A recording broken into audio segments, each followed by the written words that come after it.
despite her situation, which is hard, tragic, and one that she has to live with every day, that she is choosing that positivity. You'll know what I mean. So welcome, Hanna, to the show. Thank you. Thank you for having me. Absolutely. And Hanna, if we go back in time just to kind of let our audience know your early beginnings, I know your dad wasn't in your life very much, and your mom had her own struggles.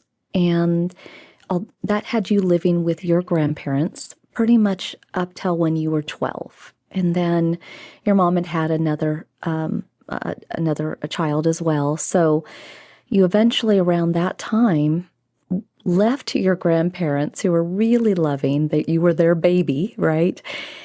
And then all of a sudden, at this, tween age, you were asked to go be with your mom. How difficult was that? I mean, I imagine, every little teenager's got their own attitudes going, but did you even really know her? I did not really know her, and I felt almost as if I was being uprooted to a stranger. Yeah. And that's really sad because for everybody, you have to really think about little Hanna, who even would, as a child, wait by the window. My mom's going to come. My dad's going to come. I can't wait.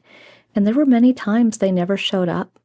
So here you were now leaving what felt safe, your grandparents, to uncertainty. And when your mom eventually got to a place where you were a couple years more down the line, she asked you to look after your sibling, but that made you give up what in your life? Well, I think it made me give up what little I knew or had left about being an adolescent. I was kind of fast forwarded into becoming an adult woman, having to make adult decisions while still having the mindset of a child. And so it was a very hard transition, but I know now, because I'm older, that some of those decisions that my mom made were out of sheer will to survive as a single mother and take care of both of her daughters. And that really, in essence, what she was asking for was help, because there was no one else to help. Well, and through your story, you understand. It's funny how we get later in life and we see that now, right? If we only knew that then. But as you went along in your story, you had left high school. You didn't finish school there, but you did end up working at an early age, working multiple jobs, actually. What did you end up doing? Well, my first job, I was scooping ice cream. And I was a young adult. But later on in life, it turned into me stepping into the beauty and fashion industry as a journeyman makeup artist. Primarily, that's where I spent most of my adult years, along with side jobs as a food server, and odds and ends jobs in between. Nothing that led to what I currently do today. Everything was different back then. Well, and your path along the way, you there was a relationship that you were in, and you had some kiddos, and then that took you to California, but then you went back home, and you were trying to still find your way and different relationships, and you had two more beautiful children. I mean, so you were kind of living life, but again, maybe almost that's still survival like your mom had, but in a different way. But as you went along, interestingly enough, back when you were at your teenage job, you had met Jerry then, but then one night you're cruising thinking about that Jerry guy from when I was a teenager. What happened there? It's kind of a funny conversation. My children at that time were teenagers, and I had been single for quite some time. And my middle daughter said, "Mom, aren't you ready to have a boyfriend?" Or, a hobby. And I think it was really more of her way of saying, like, stop being a helicopter mom. So I told her, I said, well, the boyfriend or man that I want doesn't exist. And she said, well, what do you want? And so I gave her a very deep description of the ideal man for me. And it's funny because I went home later that evening and prayed for that ideal man, but almost thinking in the back of my mind, he doesn't exist. And I did tell my daughter that. And lo and behold, maybe 6 months later, I ran into my first love, high school first love, and the rest is kind of history at this point. We've been together 14, almost 15 years now. Well, for those of us still looking, that's hope. That's hope, girl. True love does exist. And especially if you found it so early and it came back around. I mean, that's really awesome. And you eventually did get married. And early on in your marriage, though, you sadly lost a little baby, and baby Mario. But that kind of kicked off your body not feeling quite right because you'd been pregnant before. What did that feel like? Well, first, Mario was a complete and total miracle in itself. I was already older, 40 to be exact. And, I was told that I wouldn't have any more children. And so Jerry has 4 girls, and I have 2 boys and 2 girls. And so when we found out about Mario, we were pretty surprised, also shocked, and then to find out that it was a boy, which was Jerry's dream, was to have a son. And so, Hannah, one of the things I think is really important about your story is kind of like all these markers, like the things that happen that are, dreams realized in that way. I want you to stay with us, though, because I don't want to rush this next part. It's so important to me that people understand how your health kind of unraveled in a certain way to your diagnosis. So whenever we come back, everybody, we're going to be kind of taking a little bit, kind of a more deeper dive into that, because I think it's so important to listen to our bodies. That's a large part of what it means to live full out. We just never know what's going to come up in our life, good and bad, but I think she illustrates so beautifully how we can take sometimes bad news and turn it into purpose. So I'd like to welcome Hanna back to the show. Thank you. So Hanna, you were just going to share with us about early into your marriage with Jerry that your miracle, little miracle baby Mario you had.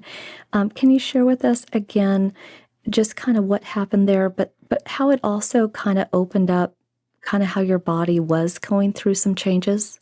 Yeah, so we found out that we were going to have a son, and pretty early into finding out, things already kind of had taken a turn for what looked not to be so great.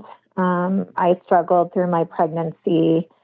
I was in and out of my high risk and OBGYN doctors, and baby Mario wasn't developing the way that they thought he should be. And they actually thought that the reason why was because I had lupus.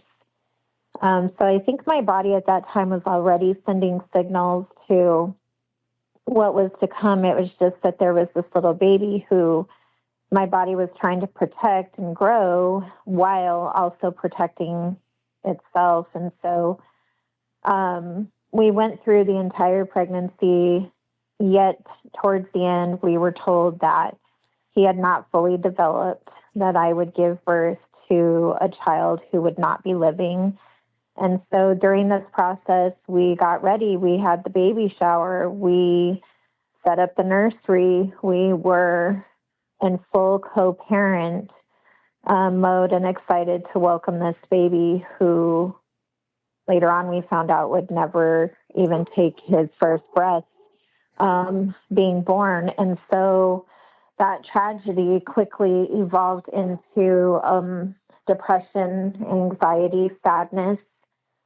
I felt like I betrayed my husband and myself, my family, because everyone was so excited for this miracle baby. And even long after we had our celebration of life for him, our my body and mind and mental, physical, emotional never really came back to normal. And I would tell my husband and my doctors, I just don't feel good.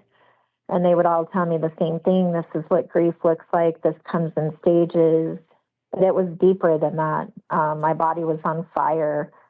My bones hurt. My cognitive thinking wasn't there. No matter how much I would sleep, it wasn't enough. I was short of breath. All symptoms that can definitely replicate anxiousness and depression. But I knew that something was wrong, and I just didn't know what.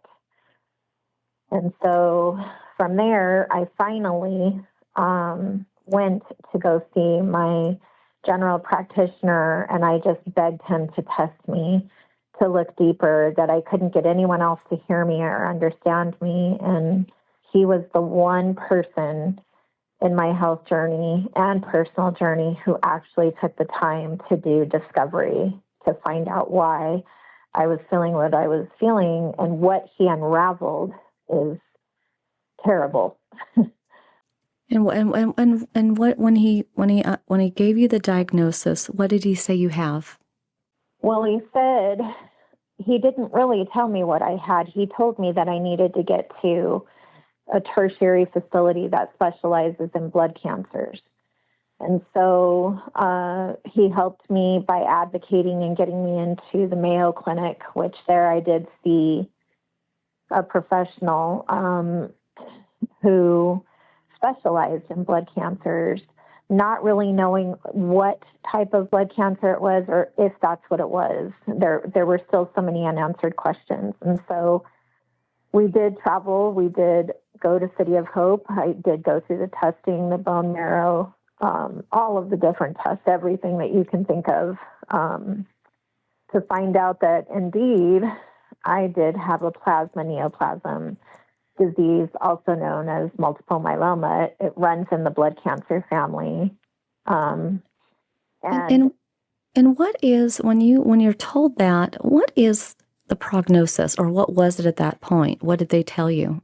Well, our first initial was we had never heard of it, and so they tried to explain it to us, in English, really, telling us that, there's different forms of multiple myeloma, first of all, and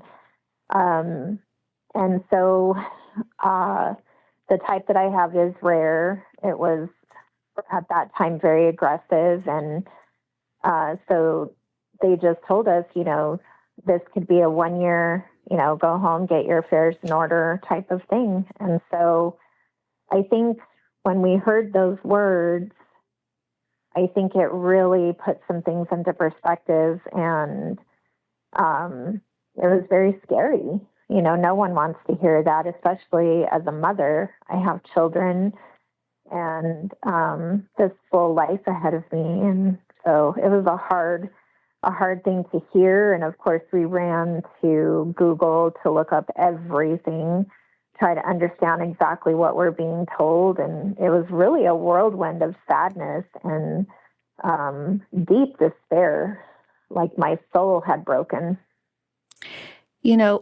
Ever since I met you, Hanna, it's always stayed with me, though, because I think everybody can hear and appreciate everything that you just shared and how scary and so forth that is. And just knowing that, you still have this today. It's really impacted your life in many ways. And so much so that even in recent months, you've been through a lot of pain, and that comes with the anxiety of protecting yourself so you don't get sick. And, that pushes back on times you want to be loving on your beautiful family. And how do you strike that balance between, not wanting to be fearful of getting sick and being around family, but also being guarded? Well, I can tell you that I don't know if balance exists, but I do know that harmony does. And the will to want to live is so strong within that I've had to kind of learn to navigate in those instances, because I did go down a rabbit hole of sheer fear, anxiety, panic attack, depression of, I was told as soon as diagnosis, you can't get sick. No matter what you do, don't get sick. It could be the time that wipes you out, because what you have, you're so compromised. And so when a person would sneeze, when a person would laugh too loud or cough, I studied how far droplets can spray. I didn't want to hug anyone anymore. I didn't want to have to put myself at risk. But the reality is, you can't escape a common cold or a flu. It's a part of life. Everyone gets it. But to me, I had to do things to protect myself. An example, wear a mask, constantly washing my hands. The sight of someone, and even my husband being sick, we have to sleep in separate rooms. I can't be the one to care for the grandkids or my kids when they become sick, or even sometimes my husband. So it puts a disconnect. Yeah. I know that you're a woman of faith. And how has your faith given you the strength to get through such uncertainty? Well, I negotiate a lot with him. I kind of have just always been one to have conversations with God as much as I can. And I just let it all be out there. So he knows every ounce of me, my quirks, my thinking, everything. And I have to believe that he loves me enough to carry me through what I can't control or what I can't see ahead. And that faith that you're referring to is something that I believe was instilled in me as a child. I've always had it, but it's grown over time. And so I believe that I'm loved enough, worthy enough to be protected. And that doesn't mean that I won't go through things. It doesn't mean I won't go through bad things. It just means that it's a part of, a higher calling or purpose. And I think that each time God has brought me through some very big hardships, specifically concerning my health, I'm still here and I'm still standing. So that's proof that my faith is real, that faith does work, that prayer does work, and that he does exist. Have I Wow. received a cure? No, I haven't. And maybe I never will, but that doesn't mean that I compromise or leave my faith because I don't get exactly what I want. Well, I got to say, I'm a better person for knowing you, really. For, and in your family, you're the one that keeps them all glued together, that helicopter mom forever, right? And but truly, I want to thank you for sharing your story today. And I think it's just a reminder for everyone to not live within fear. Love big, spend time with the family. It's that harmony, though, that you talked about, and faith. And it's okay to negotiate. Yes. But I want to say thank you again, and more, our audience can learn more about, looking you up online, your story. You've been on many national TV shows with it and everything. It's just really, really impressive, your strength and your grace. So thank you so much, Hanna, for being on the show today. Well, thank you very much, Nancy. I appreciate your time. Thank you. And for everybody, today is the day that we take that fear and we put it in its place. And let love, let faith be what guides you. Like Hanna, we all can live full out. We don't know how long we have, but we want to make every minute count.